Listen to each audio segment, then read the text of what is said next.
Example number 22 उसमें आपको एक समतल का समीकरण दिया हुआ है 3x minus 4y minus 4y 3x minus 4y plus 2z बराबर 12। ये जो है आपको अंतःखंड रूप में बदलना है, ठीक है। तो आपको पता है अंतःखंड रूप कौन सा होता है? अंतःखंड रूप होता है x बटा a प्लस y बटा b प्लस z बटा c बराबर a। इस रूप में आपको पता।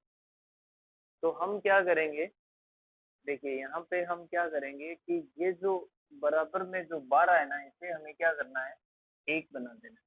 तो देखो कैसे बनेगा, 3x minus 4y plus 2z is equal to 12 को 12 इंटू 1 लिख सकते हैं।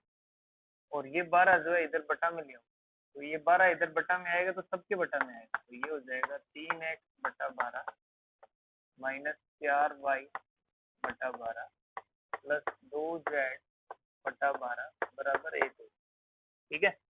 अब देखिए ये 3 12 से अगर कट रहा है तो काट दो, नहीं तो ये 3 12 के बटा में आ जाता है, तो ये हो जाएगा x बटा 4, ठीक है। अब यहाँ साइन है हमें प्लस का रखना है, ठीक है। और ये 4 जो y के बटा में लाओगे तो ये हो जाएगा 3, तो ये माइनस का 3 यहाँ लिख, फिर प्लस ये इसको काटो तो z बटा 6 बराबर 1, ठीक है। अब ऐसा हमने इसलिए लिखा है कि क्योंकि हमें अगर पूछा जाए कि x अक्ष पर अंतःखंड कितना है, x अक्ष पर अंतःखंड जो है उसकी लंबाई है 4 इकाई, ठीक है। और y अक्ष पे अंतःखंड की लंबाई जो है -3 का मतलब ऋणात्मक दिशा में, और z अक्ष पर मतलब कितनी है, ठीक है भाई। तो ये जो है इस प्रकार से हम इसको बदल सकते हैं, ठीक है, अंतःखंड रूप में, ठीक है भाई। एग्जाम्पल नंबर 23, एग्जाम्पल नंबर 23 जो है उसमें है कि आपको दिया हुआ है एक समतल निर्देशीय अक्षों को ए बी सी पर काटता है, इस प्रकार काटता है कि उनसे निर्मित त्रिभुज का केंद्रक जो है वो पी क्यू आर रहता है, ठीक है। देखिए क्या है, ठीक है, ये इस टाइप से, और ये आपका जो है एक्स अक्ष पे काटने वाला, वाई अक्ष पे काटने वाला समतल, ये एक्स वाई और ये, ठीक है। मान लेते हैं कि एक्स अक्ष पे काटा गया बिंदु जो है वो ए है और इसके निर्देशांक 1,0,0 है। यहाँ पे बी है, इसका 0,b, यहाँ ये पॉइंट जो है वो सी है, इसका है 0,0, ये आपका समतल का समीकरण है, ठीक है। अब इस समतल का जो समीकरण है वो क्या होगा, समतल का समीकरण अंतःखंड रूप में, अंतःखंड रूप में कितना होता है, x बटा a प्लस वाई बटा बी प्लस जेड बटा सी बराबर 1, ये होता है, ठीक है भाई। इसमें क्या है कि हमें ये दिया हुआ है कि त्रिभुज एबीसी जो बन रहा है ना, ये एक त्रिभुज भी तो बन रहा है। तो देखिए क्या है, त्रिभुज एबीसी का केंद्रक कितना दिया हुआ है, केंद्रक जो है वो आपको पी क्यू आर दिया, ठीक है। अब देखिए ये ए बिंदु बी बिंदु ये सब हमने माना है, ये सब क्या किया हमने माना है, माना कि ये जो निर्देशीय अक्षों को एबीसी पर ये काटता है इस प्रकार। आपको पक्की बात ये दी हुई है कि एबीसी का केंद्रक पी क्यू आर है, ये तो हमने माना है अपने मन। तो देखिए आपको पता है केंद्रक कैसे निकलता है, यानी केंद्रक त्रिभुज के तीनों जो निर्देशांक है उनको जोड़ करके 3 का भाग दिया जाए तब निकलता है। तो केंद्रक जो है वो हमारे हिसाब से केंद्रक क्या बन रहा है, हमारे हिसाब से बन रहा है, देखिए पहले 0 प्लस, नहीं सॉरी, पहले इसके एक्स वाला निर्देशांक जोड़ो, a प्लस इसका एक्स वाला 0 प्लस इसका एक्स वाला 0 बटा 3, कोमा इसी प्रकार से 0 प्लस बी प्लस 0 बटा 3, इसी प्रकार से 0 प्लस सी बटा 3, ये हमारे हिसाब से केंद्रक बन रहा है। और ये केंद्रक जो इसने दे रखा है वो है पी क्यू आर। तो हम इनकी तुलना करते हैं, और तुलना करेंगे तो देखो यहाँ से a बटा 3 बराबर क्या बन रहा है, p बन रहा है। तो a बटा 3 बराबर बन रहा है p, तो यहाँ से a की वैल्यू जो है वो आ रही है 3p। इसी टाइप से b बटा 3 बराबर q रखोगे तो b की वैल्यू आ रही है 3q। इसी प्रकार से c/3 बराबर r रखोगे तो c की वैल्यू आ रही है 3r। ठीक है, ये समीकरण नंबर 1 है। देखिए समीकरण नंबर 1 जो है में ए बी सी का मान रख दो। मान रखने पर अगर इनका मान रखेंगे तो ये हो जाएगा x/3p plus y/3q plus z/3r बराबर 1। अब बट्टा से 3 कॉमन आके उधर वज्र गुणा हो जाएगा तो ये आपका हो जाएगा x/p plus y/q plus z/r बराबर 3। ये आपका जो है वो समतल का समीकरण हो गया, यानी कि यही आपको सिद्ध करने के लिए बोला था। अब है समतल का अभिलंब रूप में समीकरण। समतल का अभिलंब रूप में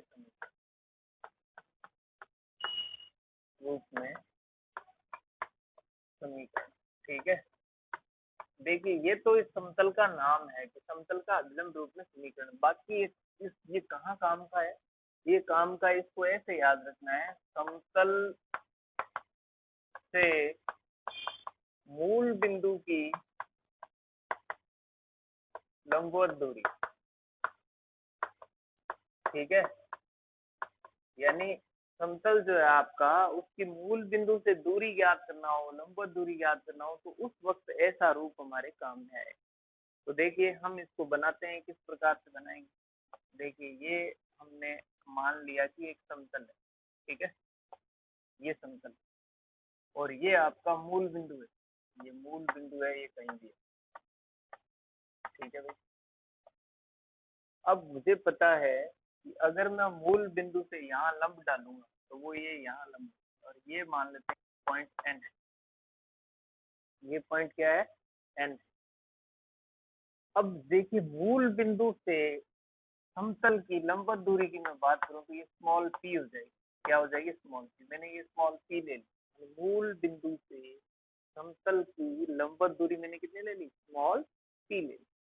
अब चलिए समतल का समीकरण किस प्रकार से बनता है। समतल के समीकरण में मेरे को चाहिए दो सदिश चाहिए, एक सदिश चाहिए जो समतल के लंबवत हो, और एक सदिश जो है वो मैं खुद बना लेता हूँ जो समतल के अंदर। तो समतल के अंदर और समतल के लंबवत वाले सदिश का डॉट प्रोडक्ट बराबर 0 रख देते हैं, वही समतल का समीकरण होता है। तो देखिए चलिए एक पॉइंट जो है वो मैं यहाँ पे ये P एज्यूम कर लेता हूँ, और P जो है वो P का स्थिति सदिश एज्यूम कर लेता हूँ, R वेक्टर है। कितना है, R वेक्टर। ठीक है भाई, R वेक्टर। अब आपको पता चल गया होगा कि ये प्राचल है। R ज्यादातर मैं किसको यूज करता हूँ, प्राचल। प्राचल मतलब XYZ वाला, जो यहाँ पे कहीं भी घूमता रहेगा। ठीक है, तो इस सिचुएशन को देख के आपको लग रहा होगा कि NP वेक्टर डॉट, n को p से अगर हम मिलाएं, NP डॉट ON जो है वो क्या आना चाहिए, 0 के इक्वल आना चाहिए। ये मेरे ख्याल से आपको समझ में आ गया इतना कुछ। ठीक है, अब देखिए हम क्या कर रहे हैं कि ये जो NP है, अब n वेक्टर जो है इसका एक तो केस ये है कि मैं इसका स्थिति सदिश कुछ ले लूं, फिर इसको डॉट प्रो यहाँ NP वेक्टर निकाल लूं।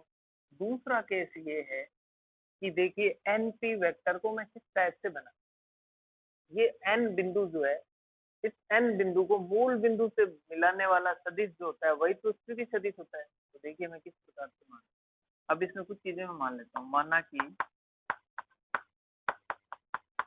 समतल की मूल बिंदु से दूरी मैंने कितनी मानी है, मूल बिंदु से दूरी जो है वो मान लेते हैं स्मॉल p। दूसरी चीज, समतल के लंबवत सदिश, समतल के लंबवत इकाई सदिश मानता हूँ। देखिए हर बार एक सदिश मानता हूँ, लेकिन इस बार इकाई सदिश की बात, इकाई सदिश जो है वो मान लेते हैं n केप। कितना है, n केप है। अब ये जो n केप है वो मैं इसी दिशा में ले लेता हूँ, जैसे ये यूं मान लेते हैं कि इस दिशा में जो है वो n केप है।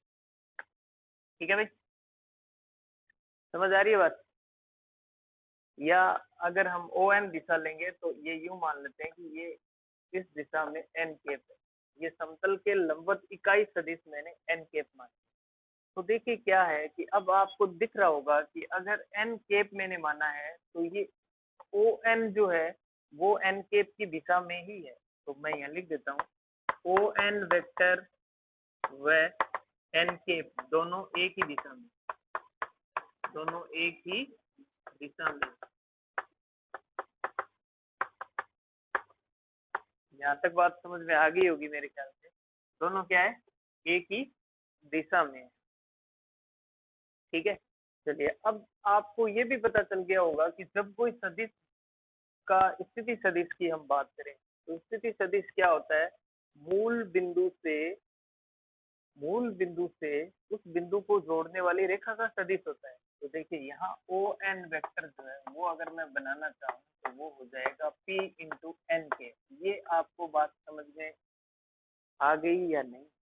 देखिए O N vector equal to P N के मैंने क्यों लिखा है, यानी ये यहाँ से यहाँ तक मिलाने वाला जो सदिश है ओ एन वेक्टर, इसकी लंबाई मैंने पी ले ली और इसकी दिशा एन कैप ले ली, क्योंकि समतल के लंबवत कोई एन कैप इकाई सदिश लिया है तो इसकी दिशा और इसकी दिशा एक ही है, तो ये दिशा इसके साथ लगाई जा सकती है। और यहाँ से यहाँ की जो लंबाई है वो मैंने पी ले ली।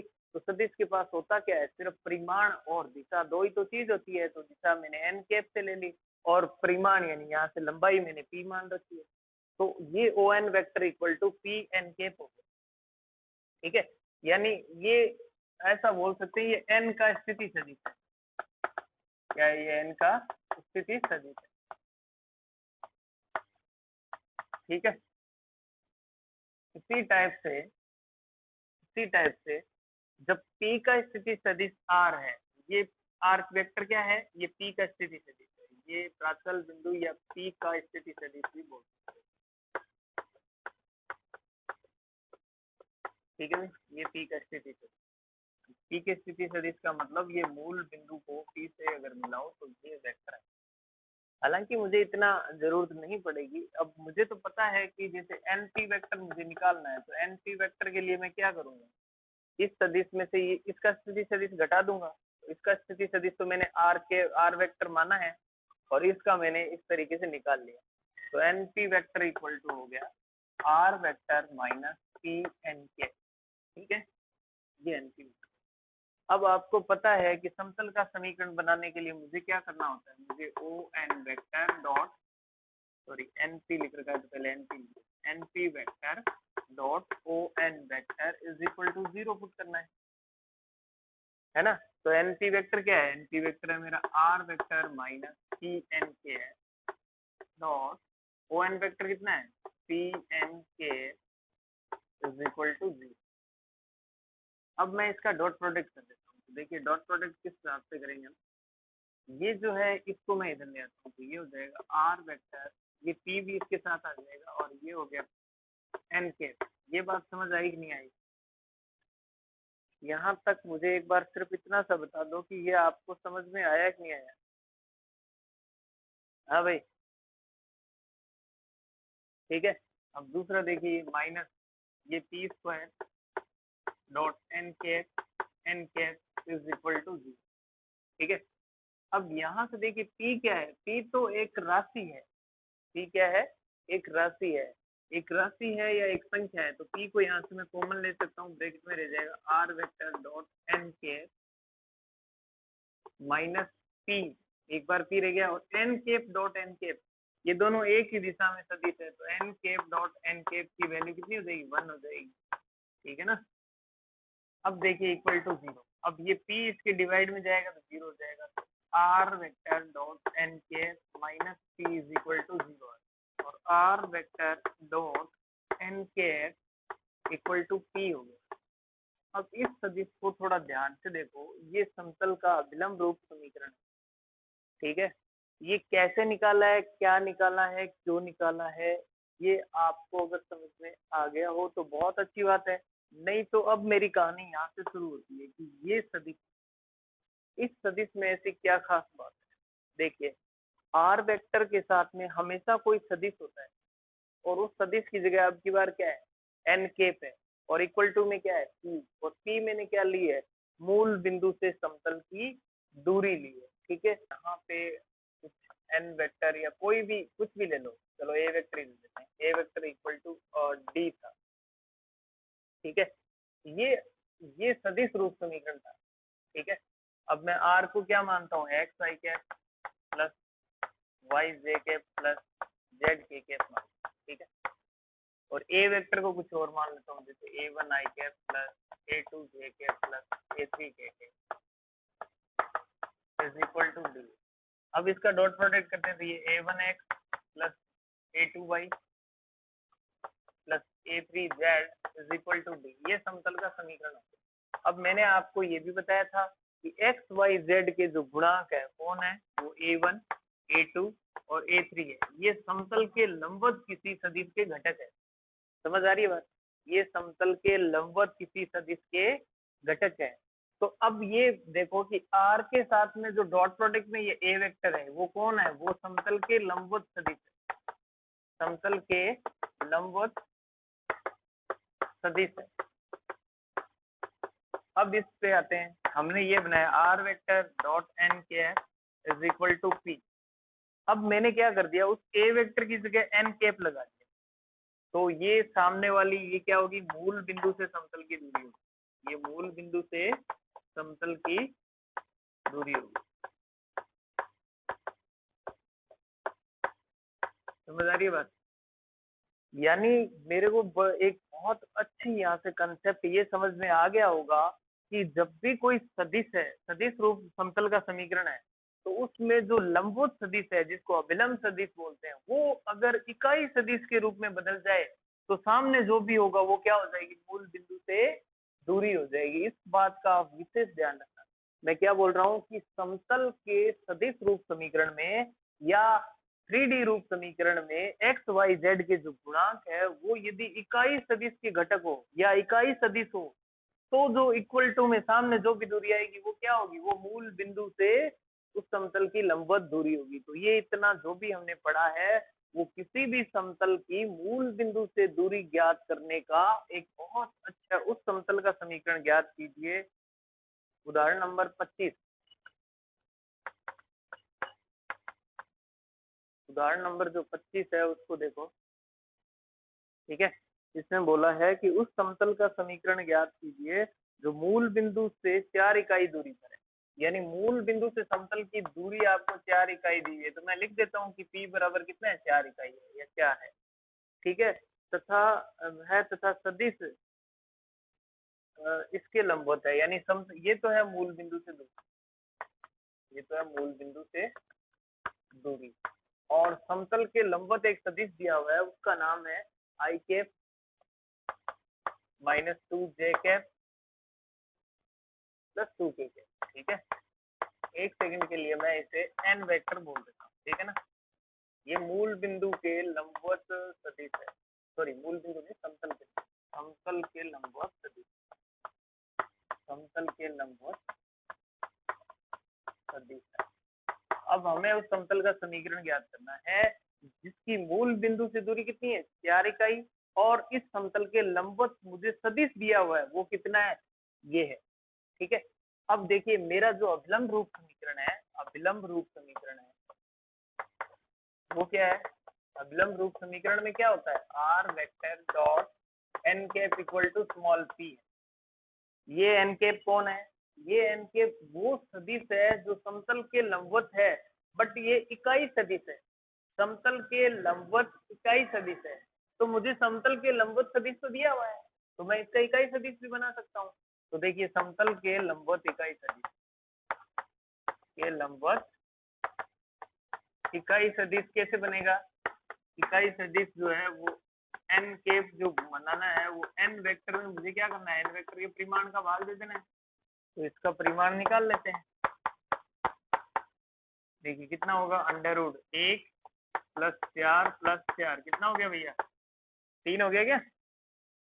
चलिए अब एन कैप में डायरेक्ट बोल सकता हूँ कि आई कैप माइनस 2 जे कैप प्लस 2 के कैप डिवाइड बाई 3, यानी ये हो गया आपका चलो बटा में ऐसे ही रहने दो, या 1/3 ऐसे बाहर रख दो, आई कैप माइनस 2 जे कैप प्लस 2 के कैप ये इकाई सदिश हो गया। तो देखिए इस रूप में मुझे अगर समीकरण बनानी है तो मुझे आर वेक्टर के साथ में एन केप चाहिए, यानी समतल के लंबवत इकाई सदिश चाहिए मुझे, समतल के लंबवत सदिश नहीं चाहिए, समतल के लंबवत इकाई सदिश चाहिए, तभी मैं बराबर में मूल बिंदु वाली दूरी को रख सकता हूँ। ये इंपॉर्टेंट कंसेप्ट है। तो देखिए यहाँ पे अब हम वही करेंगे, R vector dot N cap कितना है, ये है, तो 1/3 को मैं यहाँ बाहर रख देता हूँ, 1/3 आई कैप माइनस 2 जे कैप प्लस 2 के कैप इज इक्वल टू, अब मैं यहाँ पी मूल बिंदु से जो दूरी दी गई है वो लिख, ठीक है। अब इसको और सही कर देते हैं, तो ये बट्टा में इसको इधर गुणा कर देते हैं, तो ये आर वेक्टर जो है वो आपको पता है एक्स आई कैप वाई जे कैप प्लस जेड के कैप, यानी प्राचल बिंदु होता है ये, और ये जो है वो डॉट प्रोडक्ट है आई माइनस 2 जे प्लस 2 के इज इक्वल टू, ये बट्टा वाला इधर गुणा होगा, इधर कितना हो गया 12। अब इनको गुणा भाग कर दूंगा तो ये कितना हो गया एक्स माइनस 2 वाई और ये plus 2 Z is equal to 12। ये समीकरण आ गई है, ठीक है भाई, समझ आई बात। अब मुद्दे की बात पे आते हैं, इस समीकरण में क्या ये 12 मूल बिंदु से इस समतल की लंबवत दूरी है क्या? बिल्कुल नहीं है। 12 कौन है? तो 12 क्या है मुझे क्या पता, लेकिन अगर मूल बिंदु से लंबवत दूरी लेनी है तो मैं क्या करूंगा, तो इसके लिए एक्स वाई जेड की जो गुणांक है, जैसे 1 माइनस 2 इनको मुझे क्या करना है, इकाई सदिश के घटक बनाने हैं। तो इकाई सदिश के घटक बनाने के लिए मुझे क्या करना पड़ेगा, इसके परिमाण का भाग देना पड़ेगा। अभी मैं ये कह रहा हूँ मैंने ये समीकरण तैयार कर दिया, अब आपको अगर मान लेते हैं कि ऐसी समीकरण दी हुई होती और आपसे पूछता कि मूल बिंदु से दूरी कितनी है, तो क्या आप डायरेक्ट 12 बोल देते? बिल्कुल नहीं। आपको क्या करना था उस वक्त ये करना था, मुझे सबसे पहले ये चेक करना है कि क्या एक्स वाई जेड के जो घटक है 1 माइनस 2 और 2, क्या वो इकाई सदिश के घटक है क्या?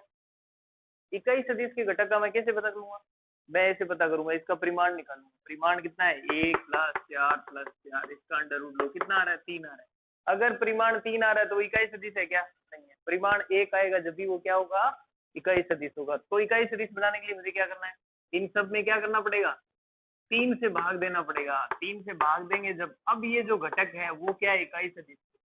तो अब देखिए ये तो समीकरण है, तो समीकरण में मैं अपनी मर्जी से इधर 3 का भाग दे दूं उधर दूं ही नहीं, ऐसा हो नहीं सकता। तो मुझे क्या करना है, अगर इधर 3 का भाग देना है तो उधर भी 3 का भाग देना पड़ेगा। इधर 3 का भाग दे दिया तो उधर भी क्या करना है, 3 का भाग देना है। तो देखिए अब अभी जो इधर ये समीकरण है वो 1/3 into X minus 2 Y plus 2 Z ऐसा हो गया, और इधर कितना हो गया 4। अब जब ये एक्स वाई जेड के जो घटक है वो इकाई सदिश के घटक के रूप में बदल गए हैं, तब मैं कह सकता हूं कि अब ये 4 जो है इस समतल की मूल बिंदु से लंबवत दूरी ही है। ठीक है, दिख रहा है आपको, ये एक्स अक्ष है, ये अज्यूम कर लेते हैं ये वाई है और ये जेड है। ठीक है, दिख रहा है सबको। अब ये एक्स अक्ष है, तो देखना इस एक्स अक्ष के लंबवत मुझे अगर कोई समतल चाहिए, एक्स अक्ष के लंबवत चाहिए, तो देखना इधर इस टाइप का समतल चलेगा क्या, ये वाला समतल है, देखिए इन दोनों से मिलने वाला मेरा जो हाथ है वो समतल को बता रहा है। तो देखिए ऐसा समतल जो है वो ये एक्स अक्ष है, तो एक्स अक्ष के लंबवत हुआ कि नहीं हुआ,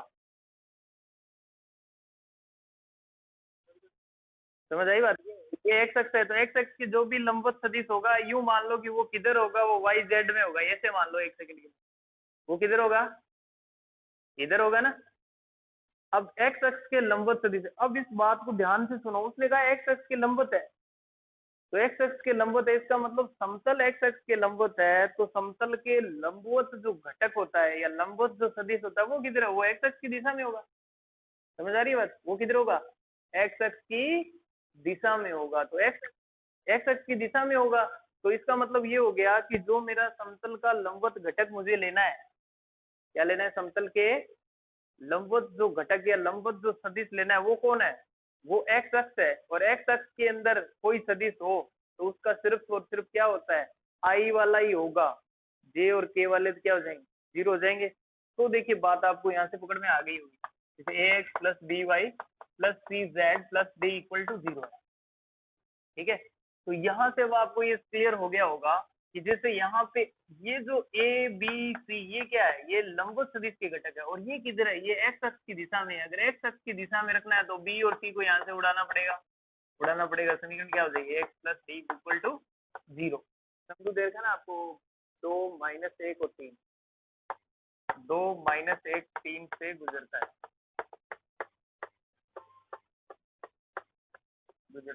ठीक है। तो हम एक बना सकते हैं, क्या करेंगे, यहाँ से डी कॉमन, तो ये कितना हो गया, ए बाई डी एक्स प्लस 1, और जो डी कॉमन आया है वो बराबर में ये 0 है, तो ये 0 बटा में, तो मैं इसको ऐसा बोल सकता हूँ क्या, ऐसा बोल सकता हूँ ना भाई।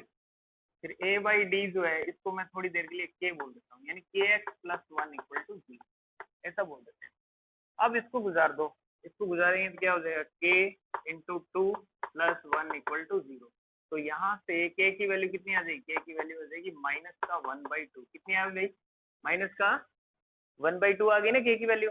अब के की वैल्यू -1/2 आ गई, ये इसमें वापस रखो, तो वापस रखेंगे तो ये हो जाएगा -1/2 एक्स प्लस 1 इक्वल टू 0। अब 2 से अगर मैं गुणा करूंगा समीकरण को, तो ये हो जाएगा -x प्लस 2 इक्वल टू 0। अब मैं चाहूँ तो माइनस से भी गुणा कर सकता हूँ, तो ये x - 2 इक्वल टू 0, ये और ये दोनों में समतल का समीकरण। समझ आई क्या बात, अब पता चल